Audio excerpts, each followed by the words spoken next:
What's going on, everyone? Scott here. Welcome back to the channel. So, this week, Survivor 47, Episode 4 aired. We're here to talk about it. Last week, the Red Tribe went to Tribal Council, Rome kind of ruffling some feathers here, so we'll see what the backlash of that is, and then what this new episode brings. Before we do hop into the recap, if you could just hit that like and subscribe button down there for more Survivor content throughout this whole season. A bunch of other stuff on the channel as well. If you watch Golden Bachelorette, that's on there. If you're a college sports fan, NBA, NFL sports fan, we have it all on the channel here, so hit that subscribe button down there for all that content. Jumping into the episode, though, going back to the Red Tribe after Tribal Council, Sol is more upset that Rome is still there than the fact that Teenie and Kashan lied to him. Teenie was the one that voted for Sol, and she tells Sol how bad she feels because she couldn't emotionally get behind voting for Asia because of the connection that she felt with her. And then she kind of is like worrying, like, is this going to be how she plays the game and how she's going to be going forward in this game? Like, will she not be able to make the necessary moves that she needs to be successful in this game? Kashan, Rome, and Genevieve didn't know that Teenie was voting for Sol. It seems like nothing comes of that conversation, though, in terms of, like, turning on Teenie. But we move forward over to Yellow. The vibes seem pretty good with Sam freestyling. Andy asks Sierra if she's worried about the dating thing that came from the journey, that thinking her and Sam were dating. And she's like, the only thing she's not worried about that, like, squash that, because that's obviously not true. But, like, how do they already perceive that they're working together or see that they're working closely together and they're not even a bonded tribe yet? Sierra wants to affirm with Annika and Rachel that she wants to work with them as a three. The Breadwinner Alliance is what they coin their alliance name as. Rachel feels her game's going as well as it could right now, and well, that usually that means change is coming. But we move over to Blue. Sue is emotional and Gabe comforts her, as, you know, Sue was someone that Gabe said that is, you know, the type of person that he wanted to work with coming into the game. To this point, they seem to have a good working connection. She does lie to the tribe, said she's 45 when she's really 58. But she heads off to go looking for an idol, and she does find the Beware advantage. She has to go to a tree that they gave her a map for and chop a vine to get the idol to come down. What she doesn't know is that it's coming down in a vase filled with red paint with the idol inside. So a big mess. She does get the idol, and it's actually not one that's, oh, it's good for one tribal council, 2, 3, like, oh, or do this task, XYZ. Like, no, it's actually just good till the final 5. So really good idol. But now you got a bunch of red paint all over the jungle, all over the dirt, the leaves, the trees. Herself, her hands are covered in it, on her face a little bit too. She does her best to clean it up. She heads over to the well as she's kind of like rinsing her self off and everything. And Tiana, and I forget who was with Tiana, walks up and asks her if she's good. She's like, yeah, I just need a minute. And Tiana notices the red on her chin and some on her hair and I think some on her hands. And they're like, I'm like, are you good? And then in her confessional, she's like, I'm worried about her. But we hop over to Red, and everyone is looking for the idol since Rome played his.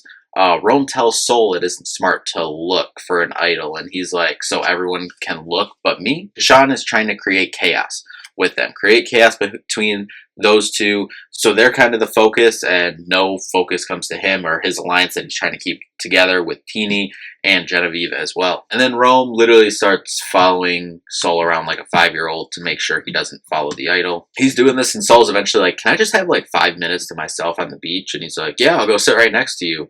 And Teenie breaking the fourth wall, looking at the camera, was one of the best moments of the episode as well. And Genevieve even says Rome is being rude, and Genevieve is Rome's #1 in this game to this point, and so she wants to nurture the relationship with Sol, since Rome has rubbed so many people the wrong way, and really just wants to keep her options open, which is smart. I mean, Rome did say it before, and we did not love the comment that he's like, well, Boston Ron was the godfather, there's got to be a godson, right? And I feel like that's what he was trying to do there. Like, back in the day, I think it was the Redemption Island season. Yeah, it was the Redemption Island season that Rob did this when, I forget the player's name, but he had members of his alliance was basically following following the other tribe member around to make sure they did not find the idol. It's happened a couple times too in Survivor, but I feel like the way Rome went about it just was rude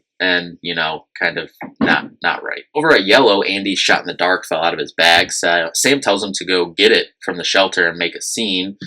Sierra is really questioning about working with Andy as Sam wants to because of how clumsy he is and kind of, the mistakes he's made to this point in the game. Sierra tells Andy about the Breadwinners nickname alliance, and he turns right around and tells Sam, and Sam didn't know that, and he's like, why didn't you tell me, to Sierra? And as I think Sierra said, they're kind of just arguing like an old married couple. Funny, callback that people think they're dating and they're arguing like an old married couple, but obviously they're not. And we move on to the challenge, and the reward was first place gets a couple hens and second place gets 6 eggs. Very close challenge all the way through. Red, there was no movement on the puzzle, with Rome and Genevieve doing the puzzle portion. Didn't want to switch, didn't want to get a second look at it or anything. So Yellow wins first place easily. Blue comes in second. Jeff was kind of roasting them about the puzzle. There is a journey. Yellow gets to choose who's going since they came in first from each tribe. Andy, Teeny, and Caroline are going. Then as they go to commercial and Jeff gives his little apply to be on Survivor, he starts doing the puzzle. He's like, you think this puzzle is easy? Well, then apply to be on Survivor. And I thought that was a funny tie into the episode, really like those, I don't know what you want to call them, promo ads or calls to action to apply to be on Survivor. Thought that was a good one, especially when you can integrate it into the episode like that. But let's move on. At Yellow, Sierra doesn't want to kill the chickens apparently, and Sam's like, we need food, like let's kill the chickens. But we move over to the Red Tribe, where they are going back to Tribal Council back-to-back times, and where the drama is right now. Rome tells Soul that it will more than likely be him tonight, but gives him an ultimatum and basically threatens him, if we're just being honest. Says that if he gives Rome his shot in the dark, then he has to steal a vote and they'll use it to get out Genevieve. But he says if you don't do that and don't want to go along with this plan, well, I have a steal a vote anyway, and I'm just going to steal your vote and you're going to go home tonight anyway. Just thought that was kind of basically disrespectful. That's how Soul felt as well. From a game perspective, I get what he was trying to do, because you want to, come off with a confidence that your plan is going to work and, to the person that you're trying to vote off, right? But the way he went about it was just completely wrong. And then the other part of the Red Tribe, I said going into after this commercial break, I said, with the way the edit was going with Rome and everything, I'm like, I wonder if they are going to actually blindside him and get him out tonight. I said, if Kashawn, Teeny, and Genevieve convinced Rome to use his steal a vote on Saul to make everyone think like, oh, then he can't vote and we can just throw all our votes on Saul. He still votes for Saul. Saul can't vote, no matter what happens with Teeny's vote as well. And it's like you still have a couple votes and then you can still blindside Rome. And that's the way I thought it was going. Well, turns out that Kashawn was thinking the same thing, to convince him to use the steal vote on Saul, and then them three vote Rome, no matter if, as I said, no matter if Teeny loses her vote or not on the journey. Kashawn and Genevieve talk about this plan. They're like, all right, let's do it. He tells Soul the plan so that if this plan does work and he stays in the game, now Kashawn is someone that Soul can trust. At the journey, Annie tells them that he's at the bottom, and if there's a crack at the merge, come find him. Teeny tells about the Soul and Rome beef, and then Caroline says that there's good feelings here between all of them, which, I feel like that's what you get from most journeys, but no hard feelings no matter what happens here. So, the goal on the journey is it's flip the hourglass and then read the parchment, and it's basically if one person agrees to lose their vote, then they all three get an advantage. If no one agrees to lose their vote, then they all lose their vote and no one gets an advantage. And if they don't decide by the timer runs out, then they all lose their votes either way. They go back and forth a little bit, and Teeny does end up eventually saying that she will lose her vote or risk her vote at the next tribal council, so they do get the advantage. And thankfully for back at Red Tribe, the numbers will still work to get Rome out. So it's an amulet idol, no power till they're all on the same beach, so basically no power probably until they all merge.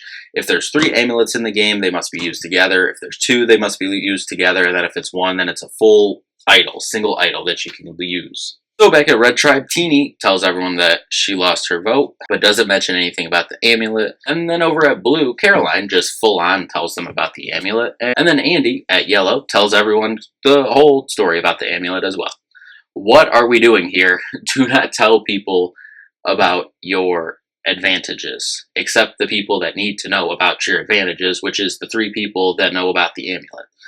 But let's keep it moving. Kashan and Genevieve get Teenie in on the plan to get Rome out. Rome tells Genevieve that it was Kashan that said Genevieve's name as a decoy.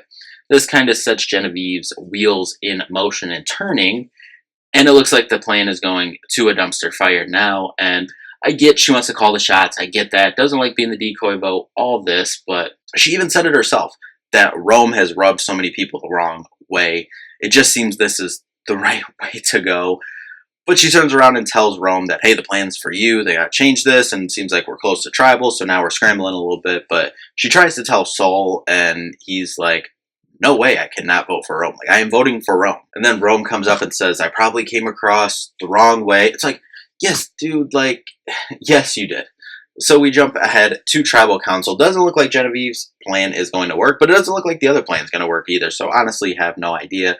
I still am laughing at Rome saying it wasn't a threat. It was an ultimatum. Still hilarious. Basically the same thing, and yes, it was a threat. Rome says that he apologized to Sol, and that's not how he is or who he is outside of this game. And while that may be true, and I believe it is true, and that he's a great person outside of this game, it's like, no, when y'all do stuff, anyone who plays this game does stuff in the game that you don't, mean or isn't your true, authentic self, but you only apologize because you got wind that it was going to be you being voted out. So then you had to turn around and, one of your only avenues was to get this person that you were already disrespectful to come on your side and vote with you. That's the only reason you apologized in this game. If not, you could have apologized later in the game, after the game at Ponderosa, or, later on, whatever, after the show airs, whatever. You could have done that, but come on, let's just be adults here. That's the reason that the apology happened. Sol says if he doesn't have his vote stolen tonight, as that's obviously out in the open at Tribal now, says he is playing his shot in the dark. And they do end up stealing Kashan's vote. Sol doesn't play his shot in the dark. Kashan gets 3 votes, and he is unfortunately going home. Teenie is trying to ask Genevieve, why? And she said she'll tell her later, but I feel like at this point, it's all over. It's 2-2. It's Teenie, it's Sol, it's Genevieve, it's Rome. Some switches got to be made up because I think they very well could go to Rocks if they go to Tribal again next episode. I honestly don't know what happened. Next week, we get a little teaser, brand new Survivor twist next week, apparently, and Gabe and Tiana were going at it at the Blue Tribe. So interested to see what happens next week. We'll be back to recap it. Thank you all so much for watching. We'll see you in the next one. Peace out.